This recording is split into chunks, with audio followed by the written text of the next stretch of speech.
স্বাগত আমাদের সাপ্তাহিক আয়োজন আশার বাংলাদেশের সঙ্গে আছি আমি জাহিদ। আমাদের আজকের আয়োজনে থাকছে হাওরবাসীদের প্রাকৃতিক দুর্যোগের হাত থেকে রক্ষার বিভিন্ন একটি প্রকল্প নিয়ে আজকের আলোচনা। শুরুতেই দেখে নেব এই প্রকল্পটি নিয়ে একটি প্রতিবেদন। দেশে হাওর আছে অন্তত 400, আর বছরে 7 মাসই থাকে পানির নিচে।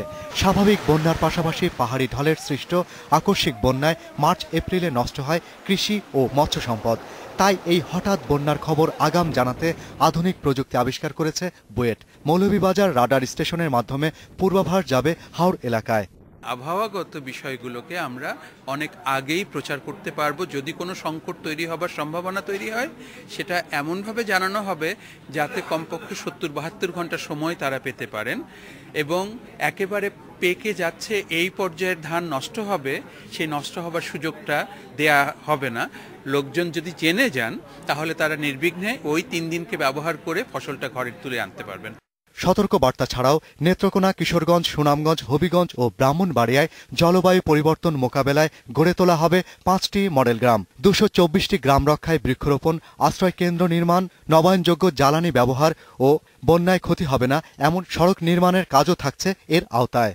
ফসলগুলা কেটে যে কোথাও রাখবে সেই জায়গা কিন্তু নেই, তখন আমরা কিছু কিল্লা করে দিব, যেখানে ইমিডিয়েট এই ফসলটা এনে এখানে মাড়াই করতে পারবে। পানিতে বাঁচে এরকম অনেকগুলা গাছ আছে, যেমন হিজল, করচ, তারপরে বেত, কেন, যেটা মুর্তা গাছ, এরকম গাছগুলোর জন্য আমরা অনেক ট্রেনিং দেব।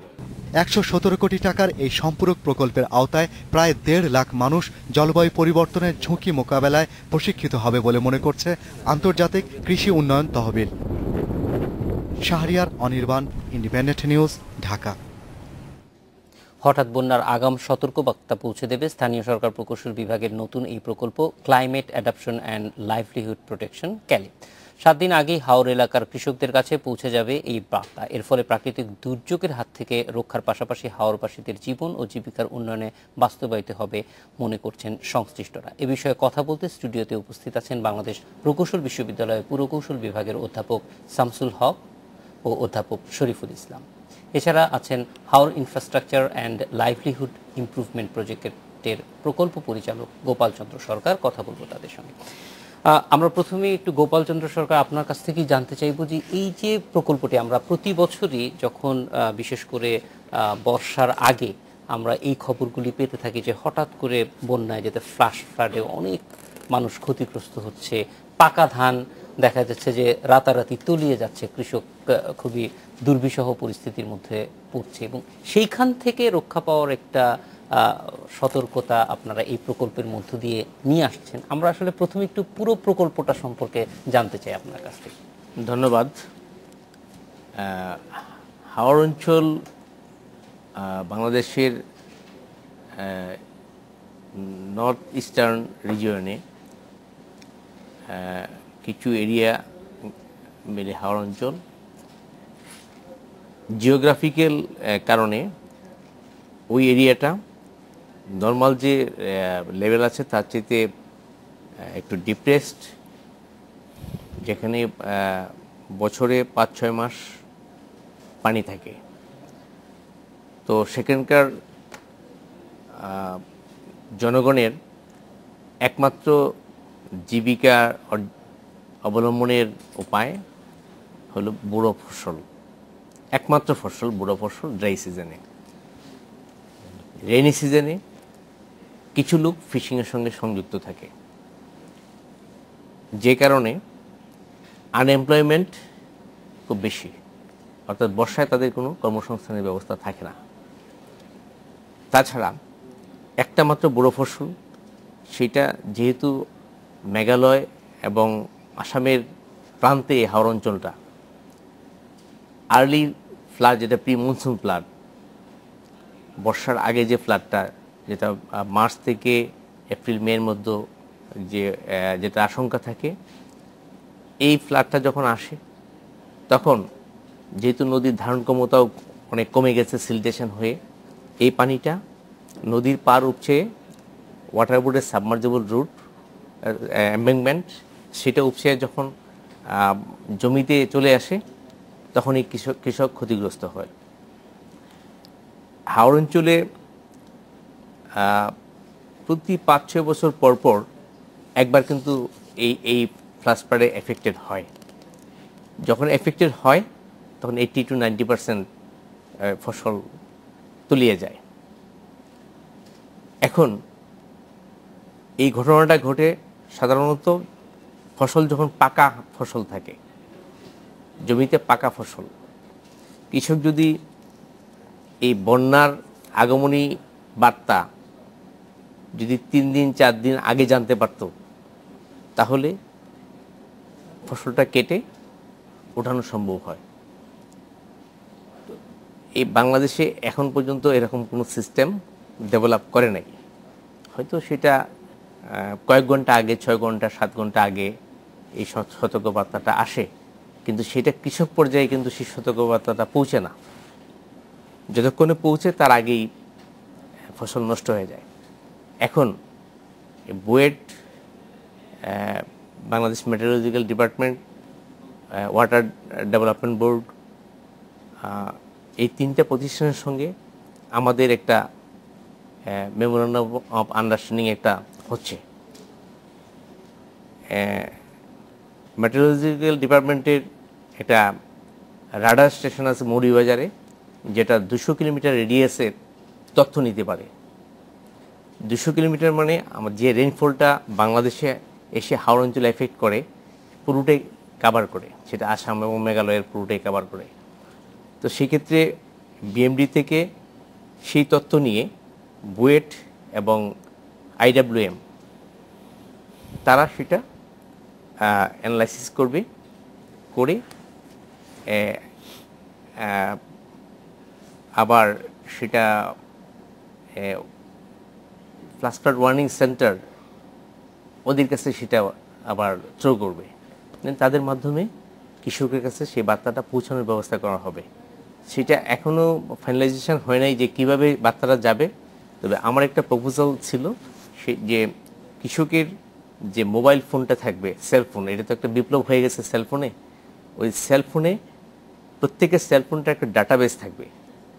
এই ডাটাবেজে এটা ভয়েস রেকর্ডারের মাধ্যমে যেতে পারে স্থানীয় ভাষায়, সিলেটে হলে সিলেটের ভাষায়, আবার বাংলায় SMS-এর মাধ্যমে সেই বার্তাটা চলে যাবে। যদি 3 দিন 4 দিন আগে বার্তাটা চলে যায়, 4 দিনে কৃষক সেই ফসলটা কেটে মিনিমাম ফসলটুকু অন্তত ঘরে ওঠাতে পারবে, সেটা আমরা আশাবাদ করি।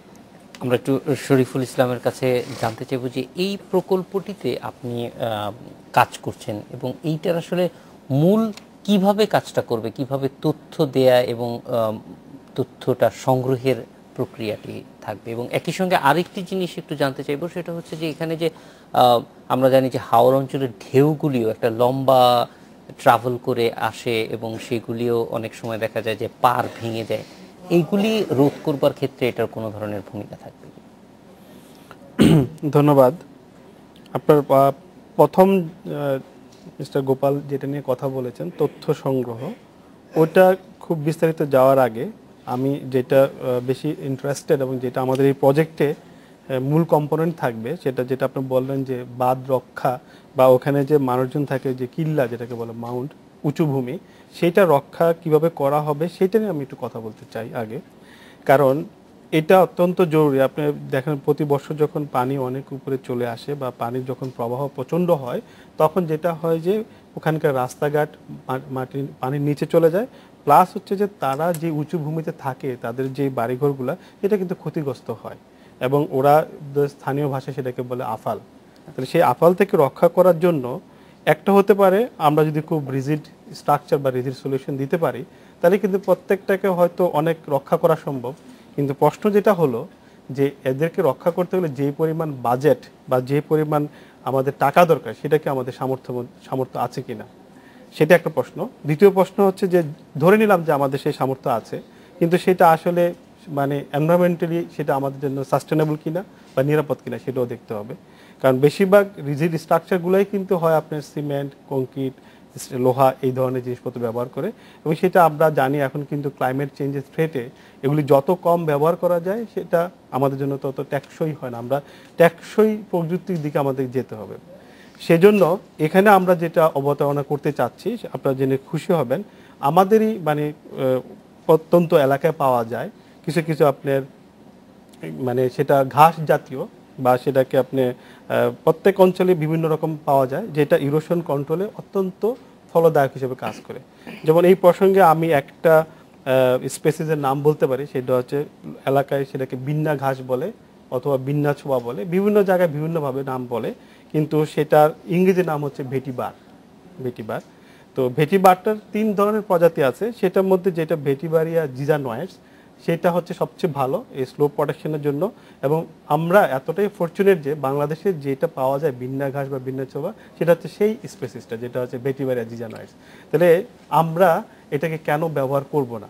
এটা বলার আগে আমি যেটা বলতে চাই, এটা এমন একটা মিরাকল গ্রাস, এটা পৃথিবীর 130টা দেশে আপনার ব্যবহার হচ্ছে, এবং আপনার সেই উন্নত বিশ্বে ইউএসএতে হচ্ছে, আপনার ভিয়েতনামে হচ্ছে, আপনার আমাদের পার্শ্ববর্তী যে থাইল্যান্ডের রাজা কিং নিজে এটাকে প্যাট্রন করে, মানে তাদের রাস্তাঘাট রক্ষা করার জন্য, তাদের উঁচু ভূমি রক্ষা করার জন্য, তাদের রাস্তার স্লোপ রক্ষা করার জন্য এখনও কোনো কাজ নাই যারা তারা রক্ষা করার জন্য এটাকে ব্যবহার করে না। কিন্তু দুঃখজনক হলেও সত্য, সেটা আমাদের দেশে ততটা প্রচার বা প্রসার বা এটার ইঞ্জিনিয়ারিং আসপেক্টটা এখনও আমরা সেভাবে যাচাই বাছাই বা আমরা গবেষণা করা হয়ে উঠে না এই দেশে। এবং তবে একটু আপনাকে শুভ সংবাদ দিতে পারি, আমরা রিসেন্টলি গত 4-5 বছর অনেক দূর এগিয়েছি, সেটাকে আমরা বুঝতে পেরেছি, সেটা নিয়ে আমরা গবেষণা করেছি, এবং আমাদের গবেষণালব্ধ ফলাফলগুলো এখন দেশের বিদেশের পৃথিবীর অনেক দেশে কিন্তু ব্যবহার করছে। তাহলে সেইখান থেকে আমরা অনেকটা আত্মবিশ্বাস অর্জন করেছি, এবং সেইটা পরিপ্রেক্ষিতেই কিন্তু আমার কলিগ প্রফেসর শামসুল হক এবং আমরা মিলে আমাদের হাওর এলাকার জন্য এটাকে আমরা প্রপোজ করেছি। এবং সেইটার বিস্তারিত হয়তো আমি পরবর্তীতে আবার বলবো। আপনাকে একটু বড় রাখার দরকার যেই ঘাসটার বা যেটার কথা আমি বললাম, এটা শুধু যে বাঁধ রক্ষার কাজে সেটা ব্যবহার তা না, ওইটার যে ঘাসটা হবে সেটা গরুর খাদ্য হিসেবে ব্যবহার হবে, সেটা ঘরের চালের হিসাবে মানে ব্যবহার করা হবে। এবং আপনি শুনে অবাক হবেন, এটা দিয়ে আপনার অনেক মেডিসিন হয়, এটা দিয়ে আপনার সাবান তৈরি করা যায়, এটা দিয়ে আপনার অনেক ওয়ার্ল্ডের দামি দামি ব্র্যান্ডের যে পারফিউম সেটা এখান থেকে প্রডিউসড হয়। তাহলে এটাকে যদি আমরা আমাদের বাঁধ রক্ষায় ব্যবহার করতে পারি, এবং এটার থেকে যে ঘাস বা এটার থেকে যে রুট হবে তার নির্যাস এবং তার থেকে যে আমরা পাবো সেটার যে ইকোনমিক যে ব্যবহারটা, সেটা কিন্তু অতি সাংঘাতিক। আমাদের পার্শ্ববর্তী রাষ্ট্র ভারতবর্ষে কিন্তু এটা ব্যবহার ব্যাপক ব্যবহার করা হচ্ছে। তাহলে আমরা যদি সেটার ব্যবহারটা বাদ রক্ষা করতে পারি এবং তার যে অর্থনৈতিক যে ব্যবহারগুলো সেটাকে যদি আমরা প্রচার করতে পারি, এবং তাহলে সেই ক্ষেত্রে আমাদের সমাজ উপকৃত হবে এবং সেটা একটা হবে পরিবেশ বান্ধব। এবং এখানে আপনাকে আরেকটা বলে রাখি, যেহেতু এই টেকনোলজির যেটা হবে সম্পূর্ণ হবে এটা লেবার ইন্টেন্সিভ, মানে এখানে মানুষরা বেশিরভাগ কাজ করবে। আপনি যখন একটা হার্ডকোর কোনো সলিউশন দিবেন, সলিউশনটা আপনি ওখানে মনে করেন একটা স্ট্রাকচার করলেন, ইঞ্জিনিয়ার থাকবে, লোকজন থাকবে, কাজ করলো, সেটা শেষ লাইফ টাইমের জন্য। কিন্তু এই জিনিসটা কিন্তু লালন পালন করতে হবে, তাতে এটার জন্য এত স্কিল দরকার নেই, অত বেশি শিক্ষিত লোকের দরকার নেই। ওখানকার লোকাল লোক যারা, তারা কিন্তু এটাকে ওন করবে, তারা এটাকে লালন পালন করবে। বিশেষ করে আপনি এখানে মহিলাদেরকে ব্যবহার করতে পারবেন, এখানে কিন্তু একটা ওমেন এম্পাওয়ারমেন্টও হবে, যাদের এমপ্লয়মেন্ট হবে।